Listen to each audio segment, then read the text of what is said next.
Welcome back, horror fans, to our Everything Horror podcast. I'm your host, Tessa Baker, joined by my co-host, Paul Doske.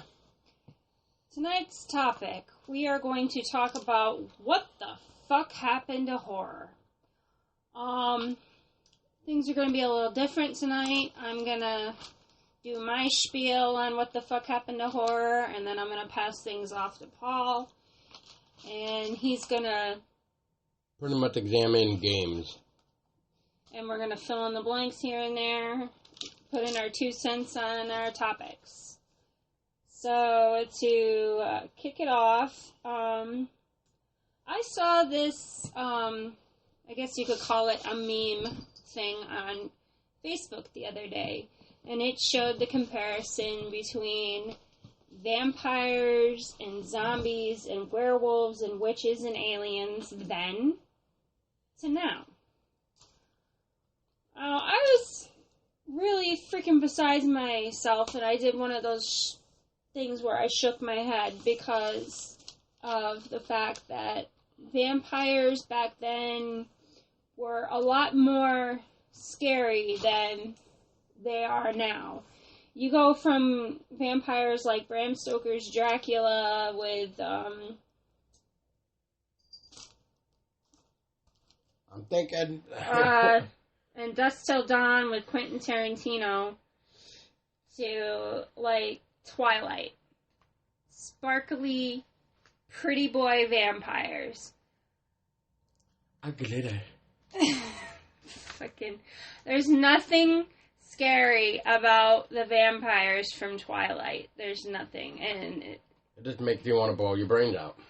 Totally demeans vampires in general. I remember a friend of mine actually, like, I was at his house one night, and he put on a movie. He didn't even tell me what it even was, because unfortunately it was, like, already started, and I'm like, watching, and I'm like, what is this? And he goes, Twilight, and I'm like, turn this shit off. He's like, no, dude, it's such a good movie. I'm like, dude, you are so not my friend if you like this shit. But yeah, long story short, he actually just kept the movie the whole time on, but I just kept making fun of it. That's all I did. Every time I saw something stupid where I could make fun of it, I did. Like the, sparkly vampires, they step out into the sunlight, and instead of burning... Like a normal vampire you know, bursting into flames... They glitter. They sparkly. We don't burn. We glitter. Yeah. Or sparkle, whatever the fuck it was. Yeah, we're exposed by stepping out into the sunlight, and we glitter. Instead of, freaking screaming bloody murder because your body is on fire and you're dying. Because you're already dead and the heat pretty much just killed you. Like another example, Dracula 2000. They still stuck with, classic vampire, doesn't like garlic, wooden stakes to the heart, sunlight kills him, bursts into flames. They run around like a madman, whatever. They're screaming to death while they burn. Need blood to survive and everything else. And then you've got the Twilight vampires where they pretty much they don't burn in sunlight. Like Paul and I said, they sparkly bitches. They hunt animals. They don't hunt people like classic vampires do.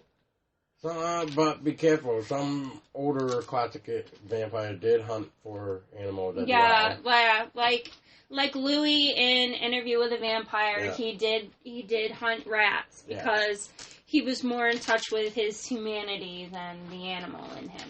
Yeah. Which, that is an amazing film. Interview with a Vampire will always be one of my favorite vampire films of all time. I am just in love with the entire story, the plot, like the characters, everything about it. I just love it. I enjoyed Interview with the Vampire as well. I just thought that from what they took from Anne Rice's book, and what they could just do with it within the time frame, which was like, what, an hour and 40 minutes or so, I think. That's another thing. Horror movies should be longer. I agree.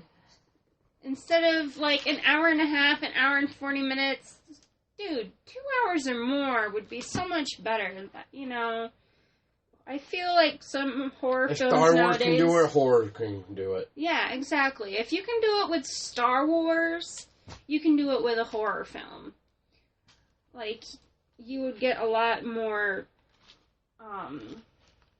information, I guess you could say. Like, you can actually tell a story a little bit longer, not just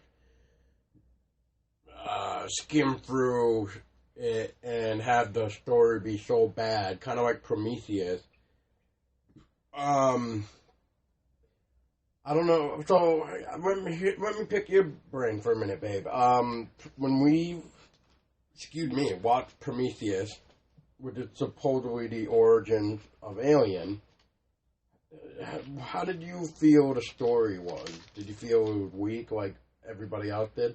I felt that they could have done more with it. They at least could have made it longer, like time-wise.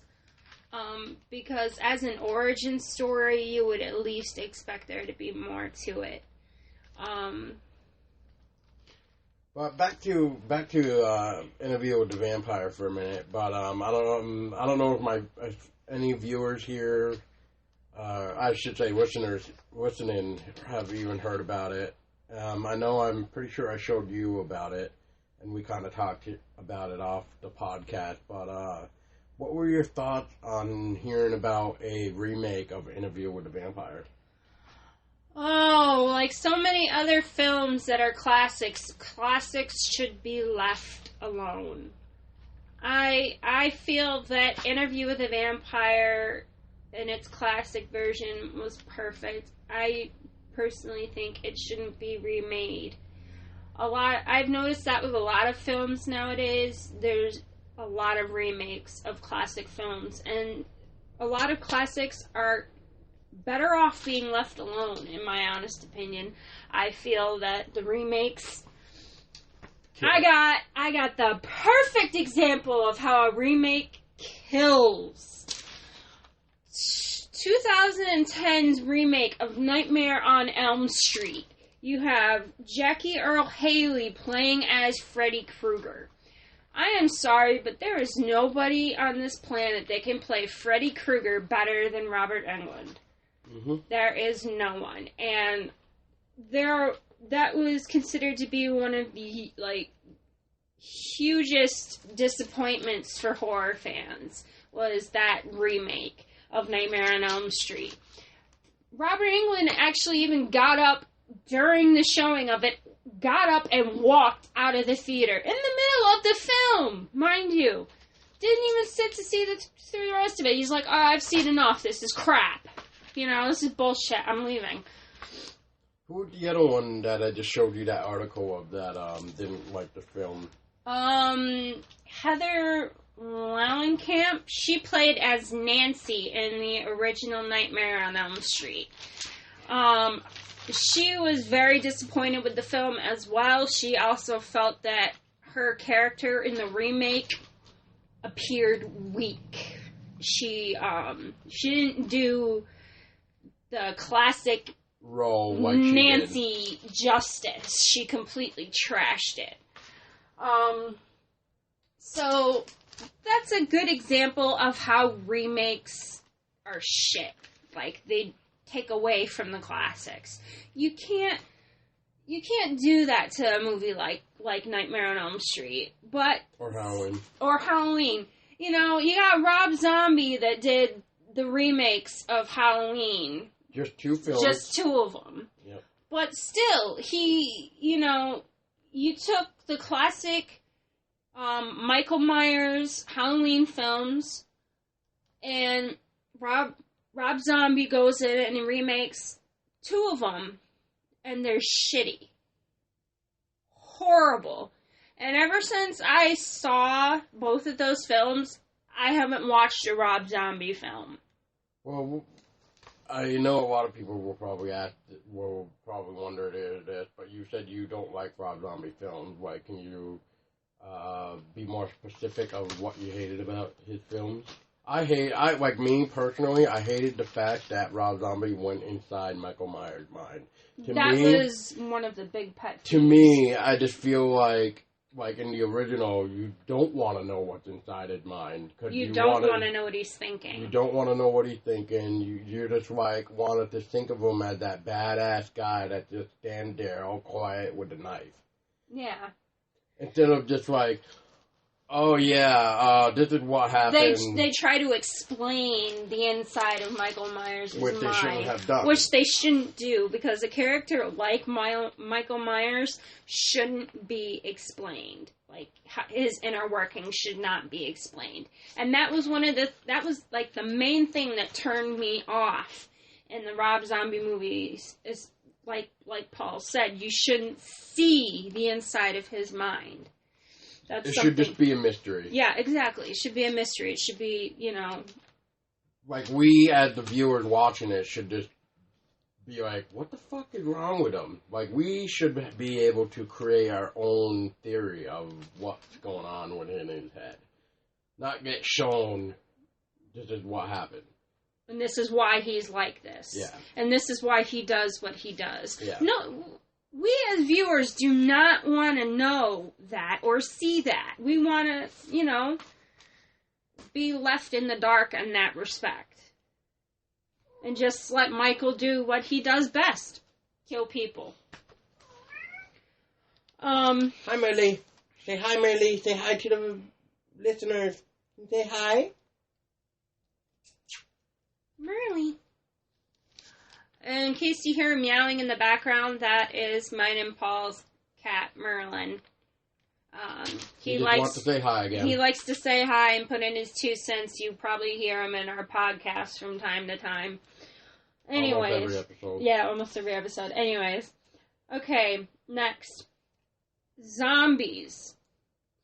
You go from zombies like George Romero's Day of the Dead, Dawn of the Dead, and Night of the Living Dead, to Warm Bodies zombies, Pretty Boy zombies.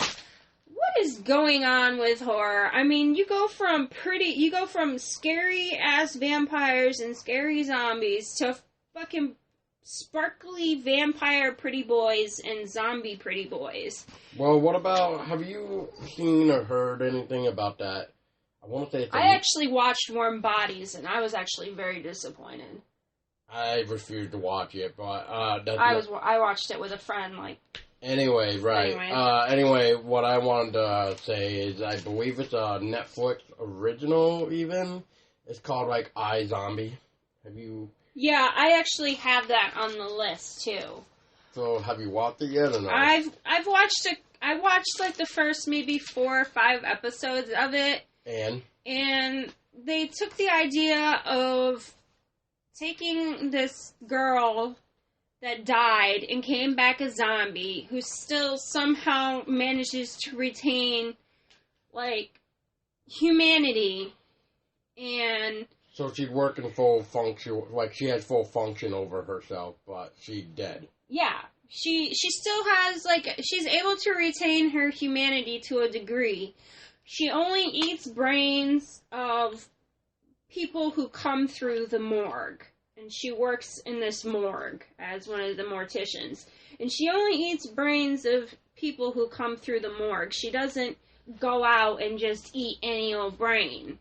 So what's your take on that? Different then, right? Yeah, it's different. It's definitely different from a traditional zombie that has no sense of humanity. It just gobbles up whatever. Just eats whatever is in sight. Has no conscience, if you will. Now, what about World War Z? Did you see that one with Brad Pitt? Yeah, I saw that. They pretty much. I honestly think they should have not made a movie on it just because the book was fine. Yeah, I definitely think that's one of those movies that should have just stayed as a book. All we need now is a fucking movie based on the other book there, the well-known nun, the How to Survive a Zombie Apocalypse. We just need that now in the movie form. How to, like, for dummies, How to Survive a Zombie Apocalypse. I don't know if it's for dummies, because I just remember... No, I was just saying in general. Oh, yeah, why not, yeah. But also another thing to add about iZombie. They made the girl that was a zombie in this series on Netflix able to be, like, she's able to retain memories of the brain she ate. So whoever she ate, she was able to retain their memories, and some of them were killed, like they were brutally murdered, or they committed suicide, or something happened to them, and they ended up in the morgue on the slab. So can she help the police then? Yeah, she kind of comes off as like a psychic or whatever to the police, but they don't know that she's a zombie. Right. Yeah. So that was another thing about that series that I thought was really different from, the classic, George A. Romero's work. So would you recommend it, I guess? I don't know if I would recommend it per se, because I'm more of a classic zombies kind of girl, but I would say if you're into something different and you want to kind of see a different take on zombies, I guess check it out. I mean, see what you feel about it.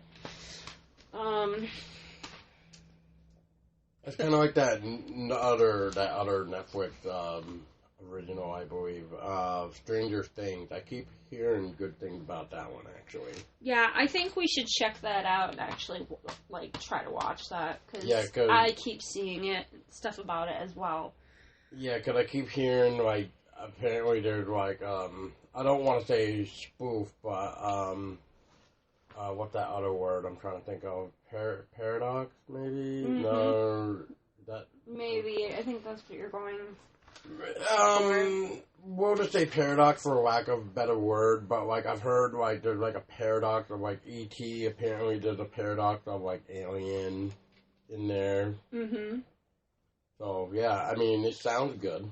I keep hearing good stuff about it. I hear that it's written very well, and it actually, I guess, makes you feel like you're young again watching it. Like the old days. Well, we'll have to check it out then. This is probably going to get my handsome co-host talking, but Pinhead. We're going to talk about Clive Barker's version of Hellraiser and Doug Bradley's version of who Pinhead actually is to us versus what they've done with Pinhead now. I'm just going to flat out say that I like Doug Bradley as Pinhead. He is the Pinhead. Yeah, he's another person. Like Robert Englund is Freddy Krueger and Doug Bradley is Pinhead. You don't fuck with classics. Nope. You don't mess with people who embody the characters so well. You don't fill them in with just whoever and say, oh, I want you to do this. I want you to play this part. And, because 9 times out of 10, they make a complete fucking mockery of it and turn it into shit. I mean, I just like the Hellraiser, like, even all 8 of them. I mean, I know a lot of people don't even care for, like, 3 and up. I think the last one they really like is, like, the first 2, and then other than that, they don't really care for the Hellraiser series, I should say. But one of my favorite Hellraisers besides the original is Hell on Earth. I just like the way that was done. And then I saw Hell on Earth. That's the one where they have that club owner guy. Yeah, the club owner guy. And the puzzle box is open, they essentially bring the Cenobites. The Cenobites out, but it brings Hellraiser out to the real world, though. Yeah, it brings Pinhead and all Everybody the Cenobites. Else. Yeah.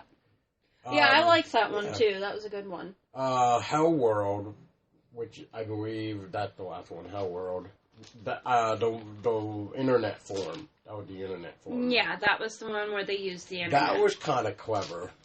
That was. I mean, it was different before Post came out, anyway.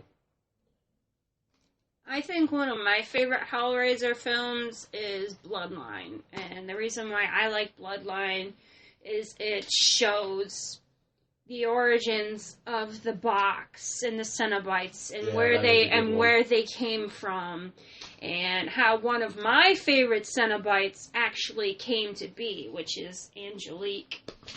I think she's a awesome character. She's one of my favorite Cenobites.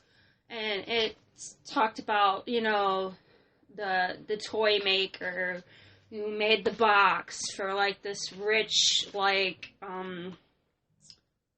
lord dude. Yeah. And then it got passed and down. they did, like, satanic rituals and, you know, sacrificed this woman who in turn became Angelique. But that was one of my favorites of Hellraiser, personally, because I enjoy a good origin story. I like to know, like, in most cases, where such things as the puzzle box came from. So on Hellraiser, I just feel like, that new one, Revelation. That was 2011, I believe. I believe it was. Very disappointed. I was really disappointed with it. It was garbage. It was. It was so garbage. The guy who played Pinhead wasn't even Pinhead. And that voice that guy had, it was just like, what the fuck is this? Yeah, it's not like it's not like Doug Bradley. You opened the box, summoned us, and we came. Yeah, he has that dark voice that you're just like, oh shit. Yeah, like, I wouldn't want to fuck with this guy. But this other one, I probably could punch him in the head and he would be like, oh. He's just so annoying. But no, but it's just sad because now we got another Hellraiser coming called Judgment. And that probably doesn't have Doug Bradley in it either. Not. Yeah, so again, probably going to be another disappointment, but go on. Well, that's all I was really going to say about Hellraiser, that they just need to like stuff like that, as we're pretty much talking about this, the classics alone. They don't need to be rebooted. And speaking of classics, I know you got another one on there. We're going to talk about Aliens. We're going to talk about Ridley Scott's Aliens versus aliens like Avatar.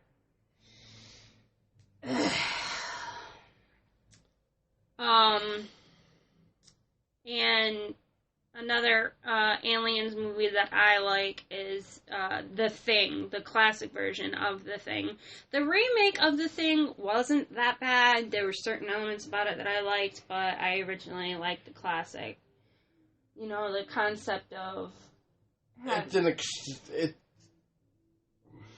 an acceptable remake. I mean, they didn't kill it like most remakes, like Poltergeist. Mm-hmm. I mean, I still haven't seen Poltergeist, but I refuse to watch it. You're talking about the remake, the new one. Yeah. Yeah. I got maybe 5 minutes into it, and I'm like, nope, shut it off. All it took for me was seeing that fucking part with the doll with the string. The clown. When he jumped on the boy, I should say. That whole scene, was changed. It wasn't what was in It wasn't what the original one. was. And after seeing that, I was just like, yeah, no, they're going to ruin Poltergeist since I watched this, and I don't want to ruin it. Mm-hmm. Because I love the original Poltergeist.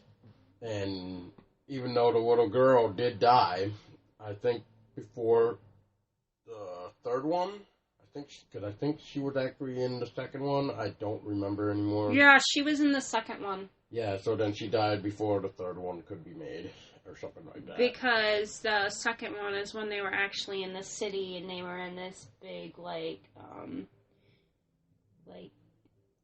big glass, tower building or whatever. But yeah, she was... That's another franchise I need to rewatch. Yeah. Okay, witches. Or actually, let's go back to aliens. Have you even seen, the Avatar movie or anything like that? I started watching it and shut it off. Okay, so you started watching it and you shut it off. The Avatars are essentially these people called Neomes or something of that fucking matter. Anyways, long story short, they're essentially people... really, really tall freaking people with blue skin and tattoos and tails and, these weird ears. There's nothing scary or intimidating about them. There's nothing that really says, oh, that's an alien. They just essentially call it an alien. And then you've got aliens like Ridley Scott's, which is actually... Paul's favorite and his big area of expertise. He knows everything about aliens. Well, I wouldn't really say everything, but I know enough. I know. I was just saying, for being such a big fan of them, I am. You definitely know a lot more. So I want to know what your take is. What do you love about aliens? That it was one versus, I'm trying to remember now, nine people, I think, in the original there. I gotta rethink of that too. Otherwise I'm thinking of something else. But you just had that one alien, which was all practical effects, going after the entire crew. The environment was amazing. Ridley Scott did so well with practical effects, and then actually watching the behind the scenes of knowing of how the practical effects were made and how it was shot, it was actually really incredible.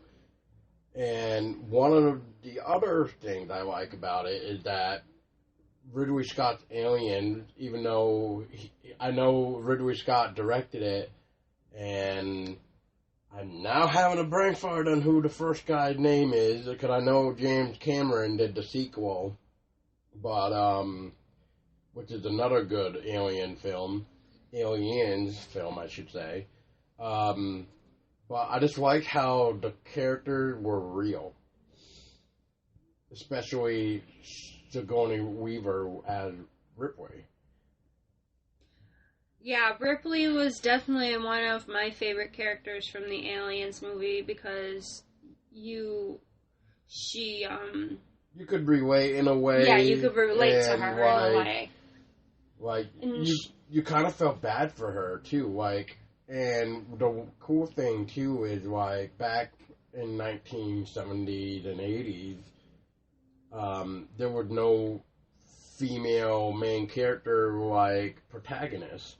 So it was really cool to see a woman as beautiful as her, we'll say. I mean, most people, when they think of a woman in a film, they think of great ass, boobs, and whatever, while Sigourney, she's a beautiful woman, but she's got brains. She's exactly. Smart. She's smart. I mean, with a gun, she's not trying to, show it off. Oh, hey, I can hold a gun. I know how to shoot it. No. She's holding the gun because that's the only way she's going to survive.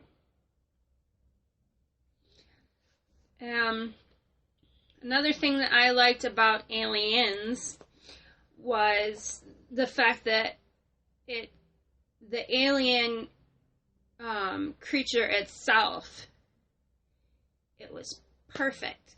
It was scary. It made you, it made you scared. It made you uneasy. It's like, oh, this thing's gonna come and kill me, and it's gonna skull fuck my head with, its second set of teeth, and... Or who knows, you might run into an egg and be like, oh shit, face hugger, like... Yeah, and you end up and then impregnated. You'll get impregnated, yeah. And then you end up having a chest burster coming out of your chest, and blood and guts everywhere, and... Then you'll really be in for a treat. Then you won't even have to be skull fucked. No, you just end up with a big gaping hole in your chest. Your rib cage split open. I'd rather be skull fucked in this case. Nice and quick. Yeah, you wouldn't want to feel that. Yeah. Witches. Witches back then, we're talking like Angelica Houston in the movie The Witches, which was done back in 1990. I thought that was a great film. It's actually one of my favorites from like the oldies or whatever you want to call it, the classics, because I like the way that they portrayed the witches in this film.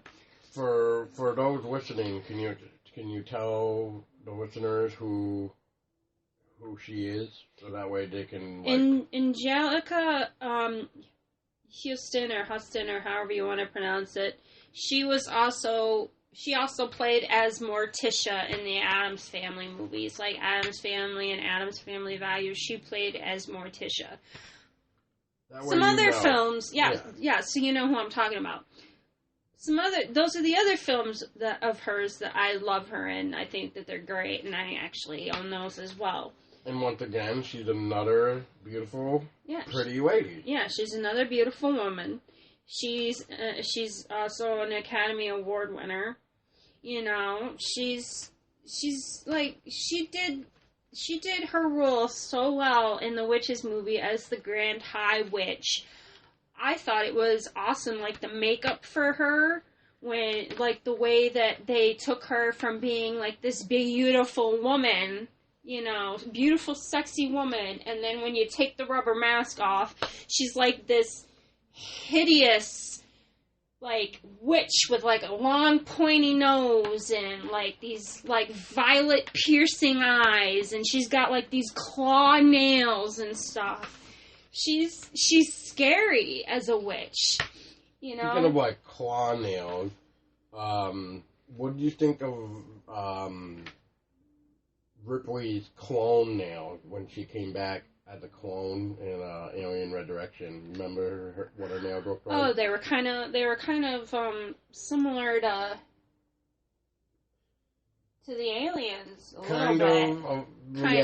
Yeah. She was also personified as the queen in that one, like the mother, like the original mother, because she actually carried the queen inside of her, the new queen. Yeah. So she was like the mother, the queen mother or whatever. Whatever that technical term will be called, yeah. Yeah, but I thought it was pretty interesting. I wasn't like a huge fan of Aliens Resurrection, but there were certain things I did like about it. But anyways, back to Witches. So the version of Witches that I like more than anything is obviously Angelica Houston's version of the Witches versus what we have nowadays, which is Harry Potter. We have witches like, and I'm not trying to bash it because I know there's a lot of Harry Potter fans out there and I like certain elements about Harry Potter, but anyways, you got witches like Hermione Granger and blah blah, and Jenny Weasley and all of them, and these are pretty little girls that just have magic powers, like because they take like potions class and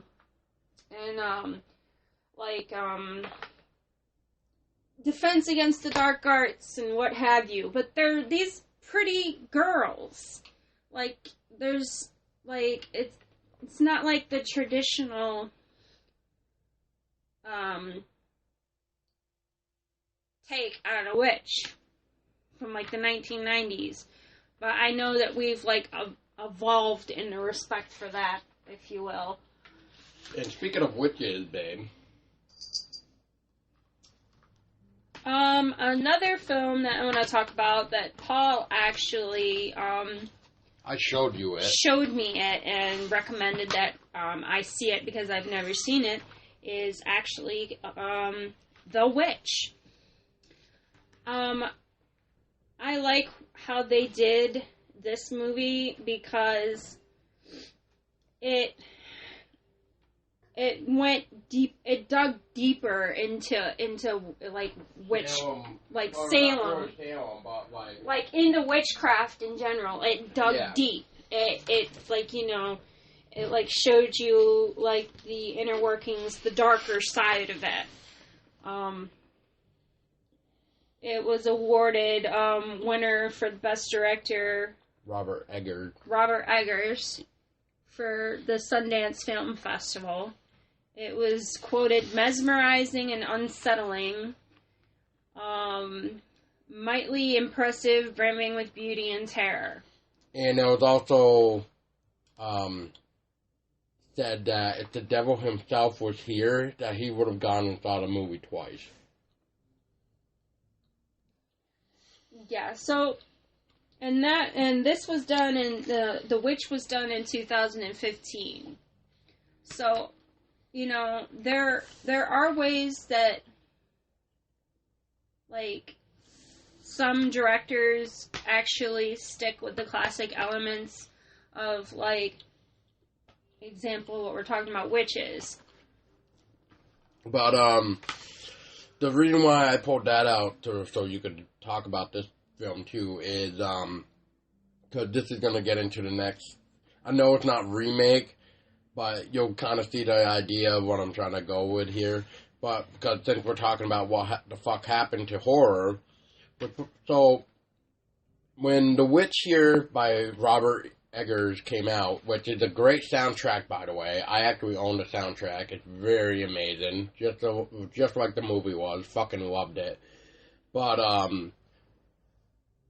what really fascinates me now about how fucking stupid it is with horror in general now when it comes to theaters. People don't want to go to a theater for a fucking history lesson. They want to go there for jump scares. And so when The Witch came out, everybody's thinking, oh, I'm going to get fucking scared. It's the most terrifying movie ever. And then they go watch it, then they come back and start writing on the Facebook page where I was reading, like, horrible. Wasn't even scared. Blah, blah, blah, blah, blah. Okay, motherfuckers, go back to, like, Paranormal Activity that has way too much jump scare, nor is it really paranormal anymore, because the last one, Ghost Dimension or whatever, it's not even like, fucking paranormal, because at that rate, I almost thought I was watching, like, Cloverfield or some shit. Just because of the ending and stuff. Like, it was just fucking horrible. But then you got a great movie like The Witch that pretty much told you and showed you from an actual diary, a journal or diary that this guy was basing the movie off, about a struggling family trying to survive because they got kicked out of their the village that they were in. So they had to go and create their own village, own food, everything. And then you just see them struggle. And then the devil's upon them. And then next thing you know, all the shit becomes rotten. People start dying. Baby goes missing. The baby goes missing, which I'm assuming got sacrificed. Yeah. Because that's how I'm believing the whole thing really started becoming, like, with the whole food rotting and all that, was just because of the baby sacrifice. But, yeah, so I'm gonna pick your brain. Have you kind of noticed something like that, babe? Like, when it comes to movies, like, people would rather go just for jump scares or something like that instead of watching, like, a profound film. Yeah, I would have to agree with you, on that. A lot of people, are looking more for jump scares than they're actually looking for a good story that, you know, digs deep and gets under your skin and sucks you in and, because it could have, I'm just going to say could have happened. I mean, we don't know exactly what went on back in the 1600s for sure because, you know, we got so much stuff now than what they had, so who the hell really knows what really went on?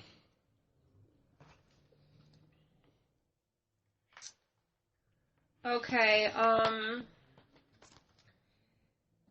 want to talk about werewolves? Well, let's hear your thoughts on that first, and then I can probably help you better. Werewolves, you go from werewolves back then from, like, the Howling movies, and American Werewolf in London, and, Old Wolfman, and stuff like that, and then you get into, you know, werewolves. Like Twilight. Like Twilight, and Underworld, and Twilight's, like, my biggest, like, pet peeve with werewolves, because they essentially took... It's just a horrible idea. Like, it just should have, like, once again, kind of like what we were saying about World War D. It's another type of thing. Should have left it to the book. Should have just left it as a book, yeah. But they essentially took a werewolf in Twilight, and it's just basically an oversized puppy dog. You know, an oversized wolf. And they're just like, oh, this is our rendition of what a werewolf should look like. It's an oversized wolf dog. It's not somebody who shapeshifts. It's not a human that shapeshifts into a werewolf-like being, you know, that goes out and eats hearts and whatever else it needs to do to survive. Anything else you'd like to add, babe? For werewolves, I think you pretty much hit it. Pretty much what I would say. Well, I know we're kind of off the topic, but now I'm kind of browsing my books again. I mean, books. Well, I do have a couple books on it, too, but I have both the films that even they did for it, which I wish they at least finished off the series, well, the first 3 books of it, what they just needed one more movie for it, but it was 30 Days of Night. Loved the movies, and I love the first 3 books that talk about the Alaska town. I loved what they did with the vampires in that movie. They made them scary. They made them, like, to a point where your blood would, like, curdle. Like, they gave them razor sharp... Yeah, I would not want to be these people in Alaska. I will tell you that right now. They had razor sharp teeth, razor sharp nails, like, merciless. The teeth alone even. Like, it wasn't just the normal 4 fangs. It was the whole fucking jaw. Yeah, the whole jaw was just razor sharp teeth. And then they had those black, hollowed out eyes, like completely emotionless and void of emotion. One of my favorite parts in the first movie, I can't exactly remember what the guy says to the vampire, but I definitely remember what the vampire said to the guy. And it's the part when the guy, I'm just going to say, is begging for mercy or some shit, begging for, like, God to, like, rescue No, it was the girl. The girl was running through the streets of town. She wasn't running. She was, like, staggering through town. She was already injured by them already. They were using her as bait. Yep. Okay, she was like, somebody help me. Somebody please. Calling out for anybody to come to her aid and save her. Meanwhile, you got all of the vampires up on the roofs of houses and scaling along, like, tracking her as she's walking through trying to pull people out. And when she's unsuccessful with it, the main leader of this group of vampires, she goes, there's nobody left, blah, blah, blah. You know, oh God, please, God help me. And he said... Well, first he goes, God, and then he looked up at the sky, And then he looks back down at her and then says, "There is no God. This is no God." There and is then no God. and then kills her. That is one of my favorite parts in that whole movie. I have to agree. That's also one of my favorite scenes from that movie. My other favorite part is when they finally take out that one main leader of the vampire pack, Fruity. Are you talking about the female? The main No, the guy. Oh, I was thinking about the female companion to the main I vampire. honestly forget how they took her out. Oh, I can tell you. The female consort of the main vampire in 30 Days of Night, she was taken out by ultraviolet lighting. Yeah. An ultraviolet lamp used from a cannabis house. They used it to burn her with it. And she was burned so badly that she was pretty much begging her consort, her maker, to end her. And that's the only time that you will see these creatures have any emotion, is when one of their own is injured or dying. Yep. That is the only time that you will ever see the vampires in 30 Days of Night show any emotion. And he killed her. He did a mercy killing and he finished her off. Yep. Because he just couldn't bear to see her suffer. And then I will have to say, I only read the first book at the time, so I didn't really know what to expect when I noticed a second movie came out, which is funny because I was at FYE one day and I just happened to notice for new releases that it was 30 Days of Night, what was it, Dark Days? Yeah. I remember just grabbing it, not even realizing what I was going into, and I just walked it, and I was just so amazed of how well that one even was, because it was right after the first film, so they continued the story. Just like later on, as I found out when I bought the book, it's pretty much the continuation of the actual story, even in the book. But one of my favorites, actually, have you even seen that one yet? Darker Days? Dark Days? Dark Days, yes. I can't remember it very well because it's been a while, but I do essentially remember that Edmund's wife from the first one carries on the story in this one. Yeah, she's pretty much now trying to get revenge for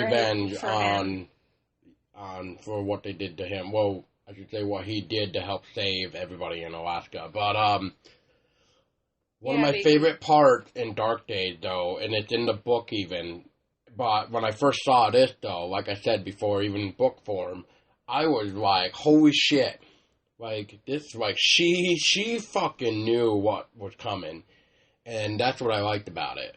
But the part that I'm talking about is when she's got a meeting going on in this room. And she's got, like, we'll say, like, a packed house type deal. Like, all the seats are taken. And she's just up there on that stadium, like, stand, just talking away about the events of what happened in Alaska. And then, like, out of nowhere, I forget exactly what she says, but she says something about, like, I'm hunting you, or something like, I'm coming after you, and I'm going to get my revenge, or something like that. And then she turns on, then, like, the lights turn on, but it's not just lights. She went full out, like, LED or some shit. Like, ultraviolet lighting. Like, ultraviolet or whatever, because next thing you know, in the audience, even, with vampires listening to her. Mm-hmm.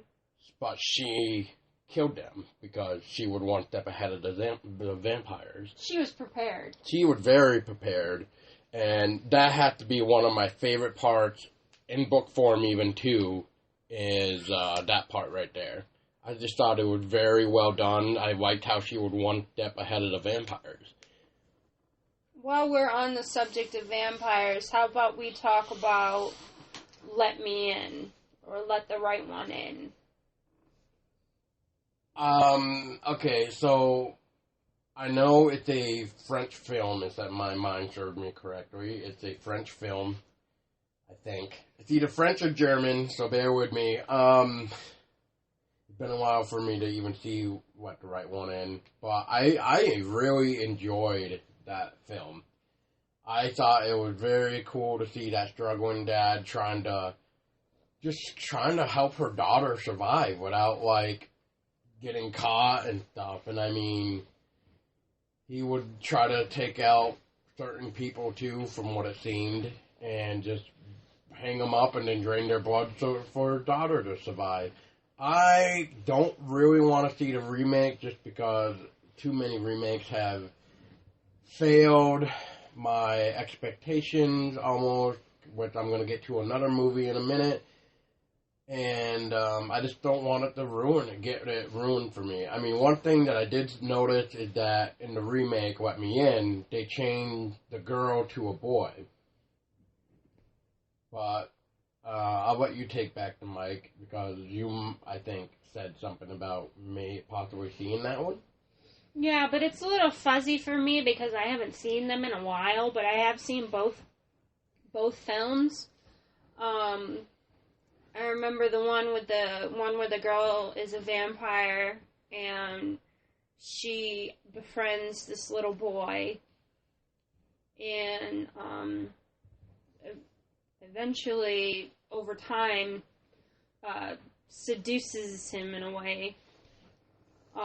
Yes, and then in the original, next thing you know, the girl is like in a suitcase or something, and he's on the train. The boy's on the train going somewhere. Mm-hmm. Yep. But I did like that film. I did like both of them in their own ways. But like I said, it's been a while since I've seen them, so I can't really, like, express details about it, like specifics. But that was another film where vampires were scary, or they put you on edge, or they made you feel something. They weren't just like, oh, that's not scary at all. It's not, you know. Well, I didn't really feel scary. I wasn't really scared, but certain scenes, it would put you on edge, or you're like, oh, what's going to happen now? Or yes, especially when the father dies. Mm-hmm. In the original, anyway. And then the girl's all by herself. So, yeah, that was kind of sad. But anyway, yeah, let's continue. Do you have anything else? No, I don't have anything else to add, so how about I pass the mic over to you? Well, okay, so for movie-wise, before I go into games, there's two that I see on the list. Martyrs and Cold Prey, so I'm going to start off with Martyrs. Martyrs is an amazing 2009 French film. I remember reading about it in Fangoria, where the special effect guy killed himself because he just couldn't take the fact of how real the special effects were. And so, in a weird way, that did kind of push me to want to watch it, because at first I was just like, yeah, whatever. But then after reading that article about this guy actually killed himself over this film, I was just like, okay, what is this film? I need to go see it. So one day I picked it up at Walmart for like $15 and watched it that night. I ended up not really knowing what to think of that film for 3 days straight. So if anybody asked me, I just couldn't make out words out of my mouth because I was just so baffled, like, in a good way. Like, it was just like, holy shit. It was taking you time to process what you had actually seen. Yes. And then... and then, of course, as U.S. does things like Wreck in quarantine, which will be another topic one day, but I just wanted to throw this out there. And then U.S. decides to remake Martyrs. So fucking horrible. So fucking dumb. The infamous shotgun scene, they completely, like, retardedly changed that. The beating scene, or how to make a martyr scene, completely changed that even. And the ending of it even changed.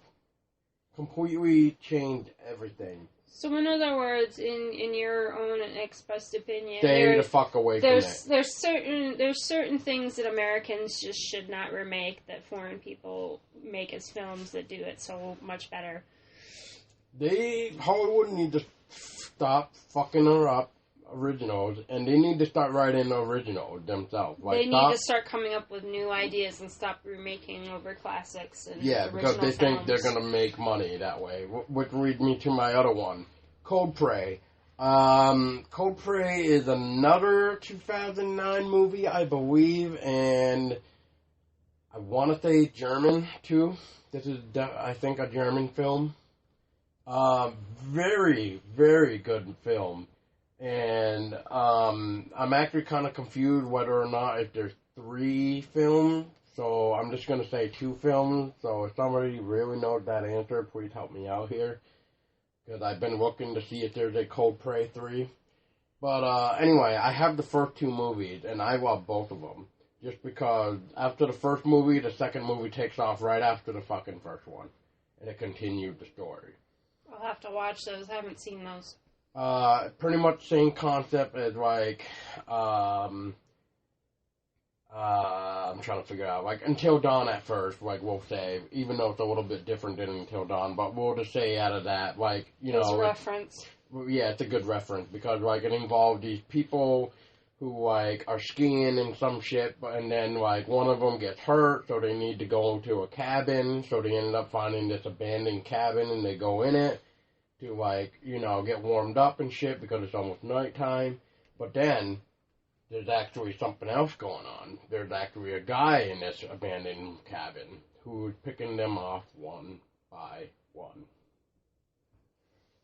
And the guy does have a story too, which I believe you actually hear about it in, like, I want to say the first film, but it goes into it a little bit more in the second one.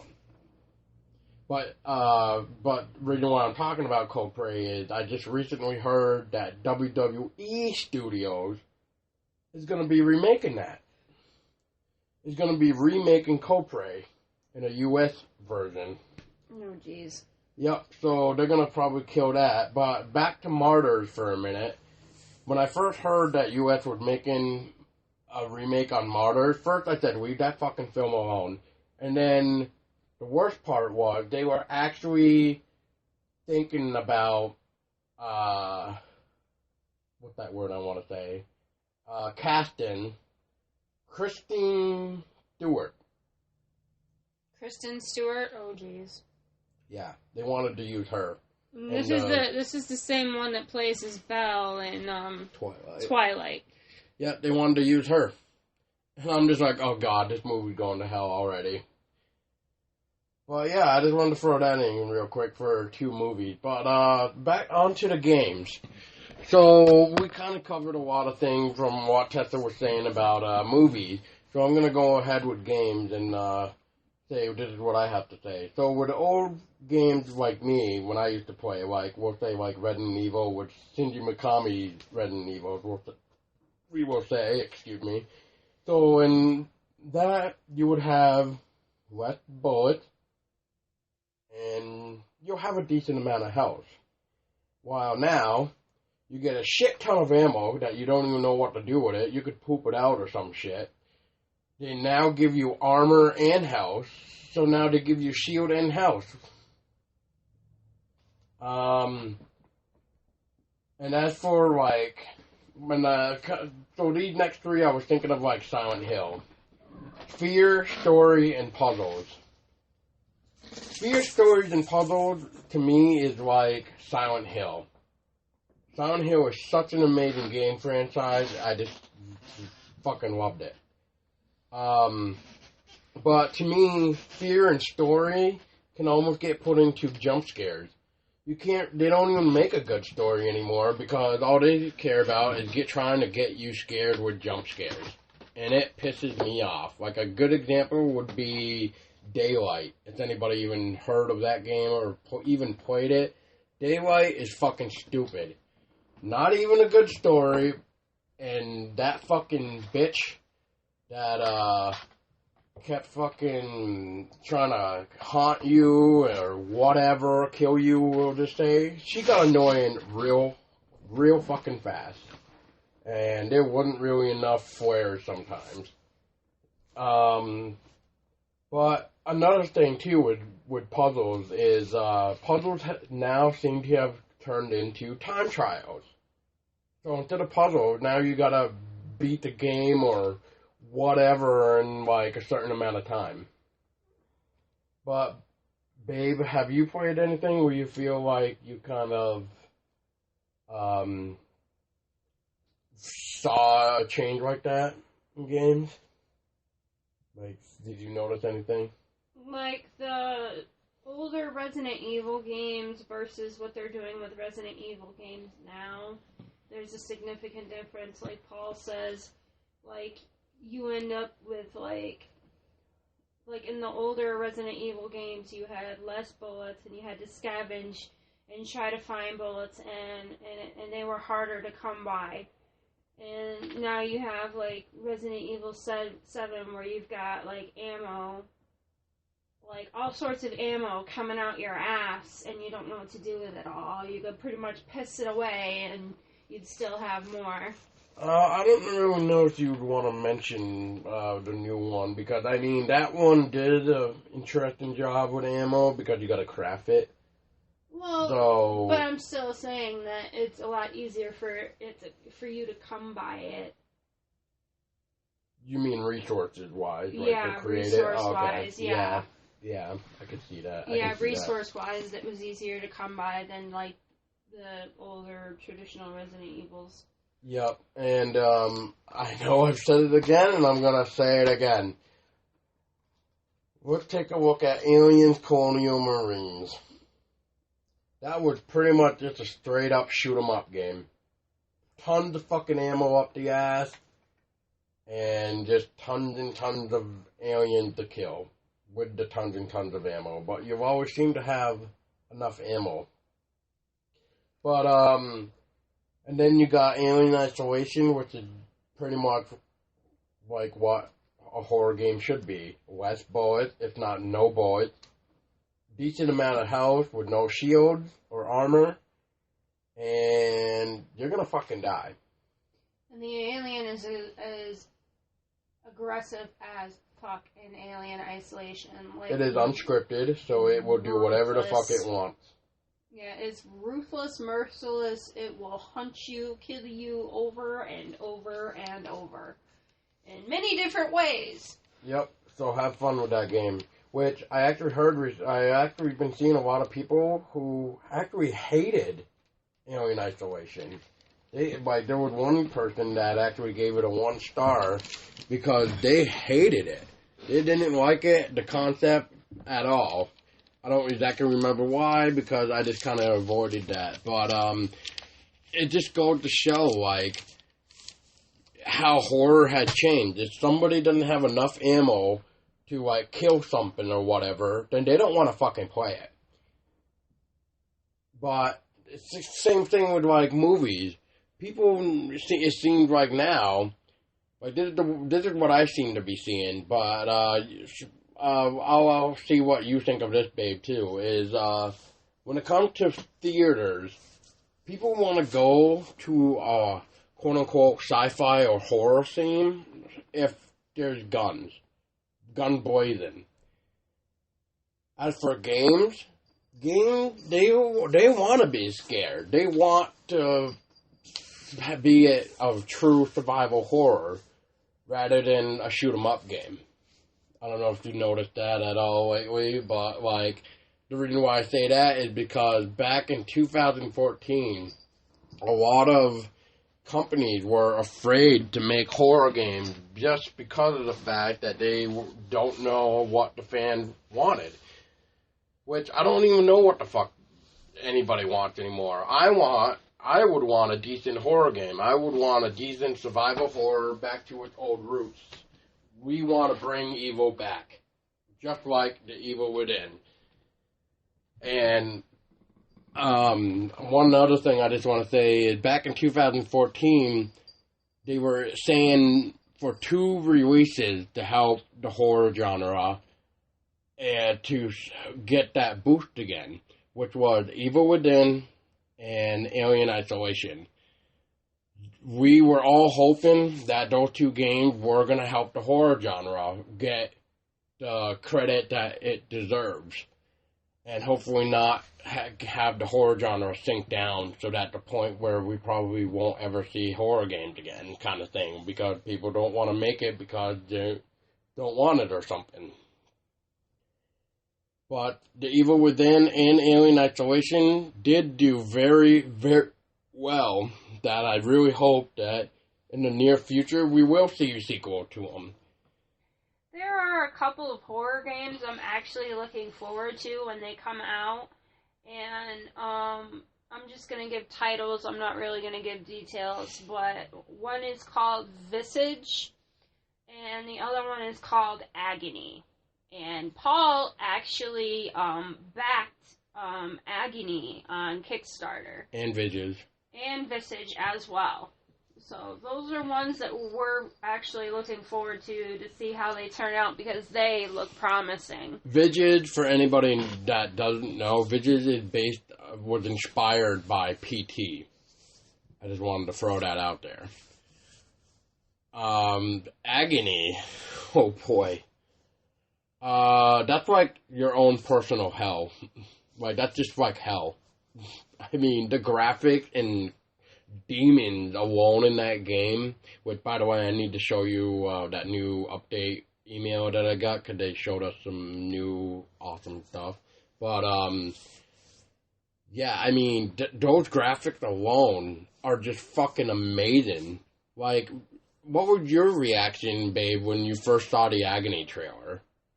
I pretty much had one of those, like, moments where, like, you did with the Martyrs, where it took you, like, a while to process what you were seeing.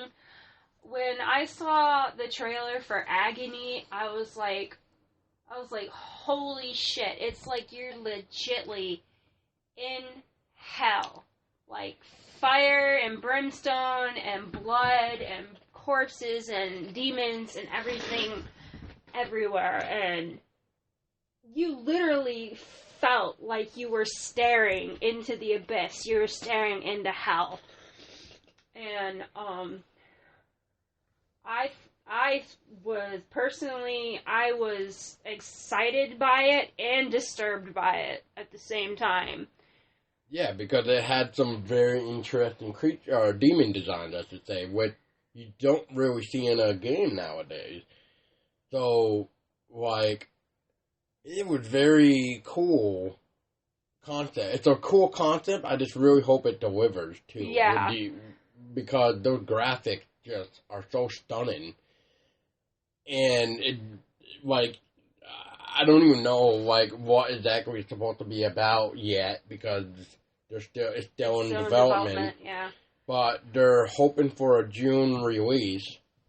And I just wanted to throw this out there since she mentioned Agony, but during the Kickstarter of Agony, they actually did a day where it was like a fundraiser thing. I forget what they called it, but for like 24 hours, you could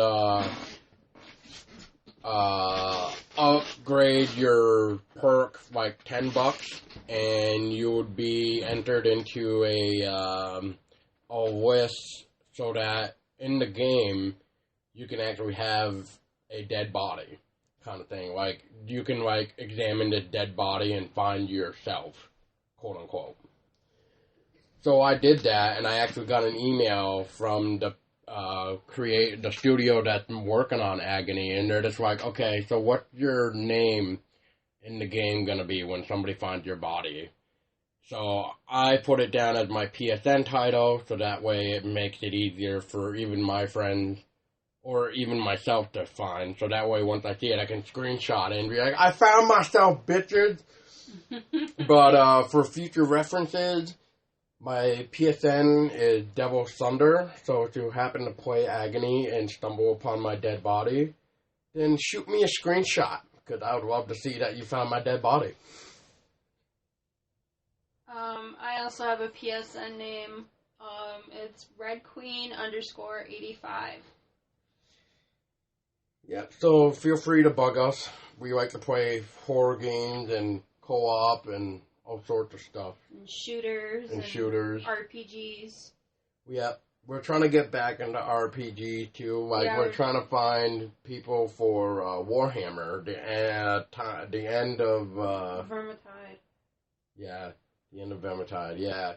So if you have it, want to play, hit us up. I will. And we also play Diablo, Reaper of Souls. Which I'm waiting for that update. Mm-hmm. Because that's going to be amazing. Yeah, you get to run around as a necromancer. Yeah. But, yeah, I mean, I just feel horror has changed way too much, especially in games, because people don't even know what the fuck they want anymore. And I think that even in movies, certain elements about horror has changed, and I think we need to get back to the old roots. The old roots.